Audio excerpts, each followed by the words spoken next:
Gabriel Cluzel est avec nous dans ce studio. Nathan Devers est également avec nous. Bonsoir, merci d'être là. Je ne sais pas si je vous avais dit bonsoir, mais c'est vrai que Mayotte retient toute l'attention. C'est une crise énorme. On a une pensée pour nos compatriotes parce que je crois qu'on se rend pas compte. On a du mal à se rendre compte. On était à l'antenne hier soir quand on a découvert effectivement les images. On nous parlait de 2 morts, 4 morts, 11 morts. Mais en fait, c'est des centaines. C'est ce que dit le préfet. Il va falloir gérer cette crise. Gabriel Cluzel. Oui, c'est très angoissant de se dire du reste qu'en France, puisque Mayotte est en France, nous ne parvenons pas à circonscrire les contours, l'ampleur, le nombre de victimes de cette catastrophe. Je crois qu'elle nous ramène à la réalité. Vous savez, pendant que nous étions en train de ratiociner sur des questions de politique politicienne, eh bien cette catastrophe naturelle, comme l'a dit le colonel, est venue sur un contexte déjà extrêmement compliqué à Mayotte, et c'est un euphémisme, se rappeler à nous. Et moi, j'ai été frappée aussi par l'état de sidération du Premier ministre, à peine arrivant dans ces choses de Premier ministre, il arrive avec cette crise énorme et je crois que lui-même a été complètement pris de court, exactement. On a vu Bruno Retailleau qui était sans doute plus dans le feu de l'action, mais qui connaissait les rouages, prendre les choses en main. Mais c'est vrai que ça nous rappelle la réalité de Mayotte, ça nous rappelle les devoirs de la France envers Mayotte, et puis cela nous rappelle aussi que la situation qui est là-bas n'est pas seulement une situation de pauvreté, et c'est pas seulement une situation de précarité. C'est-à-dire que si vous rajoutez à la précarité une catastrophe naturelle telle que celle qui est venue d'arriver, on court à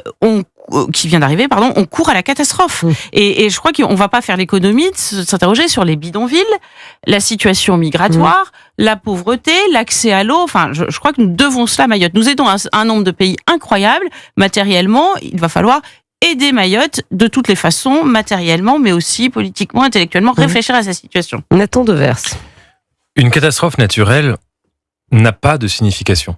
C'est ce qui est absolument terrible, de voir tous ces morts dont on n'a pas encore ni la liste, ni le nombre précis, de savoir que c'est l'absurdité de la nature, du cosmos, qui, contrairement à ce que croyaient les Grecs, n'est pas unifié, n'est pas harmonisé, n'est pas bon en soi par nature, mais peut se révéler enragé contre notre finitude. C'est le fameux poème de Voltaire sur le tremblement de terre de Lisbonne, où il critiquait Leibniz, il disait non, c'est faux de croire que la nature est pour le bien.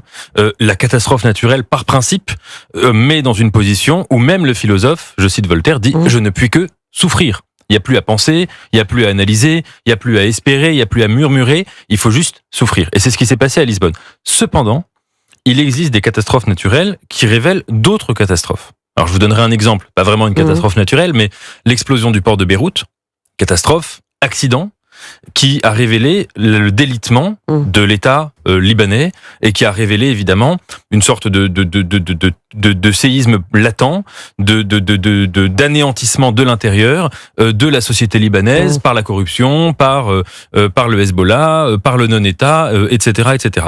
Je crois qu'à Mayotte, on a exactement la même chose.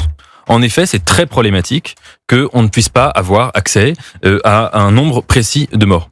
C'est très problématique que des bidonvilles aient été détruits par cette catastrophe naturelle, c'est-à-dire qu'il y avait des bidonvilles, etc., etc. Oui, mais les bidonvilles, certains politiques chez nous, notamment Jean-Luc Mélenchon, ne voulaient pas qu'on les rase, ces bidonvilles, Nathan Devers. Bien sûr, mais je crois que vous avez raison, mais qu'au-delà, il y a une forme, si vous voulez, de mépris de la France vis-à-vis de Mayotte, vis-à-vis d'autres territoires d'outre-mer, qui n'est pas correcte. Et d'ailleurs, ma phrase n'est pas bien formulée parce que on ne devrait pas pouvoir dire mépris de la France vis-à-vis des territoires d'outre-mer comme s'ils appartenaient pas à la réalité de la France et au territoire français.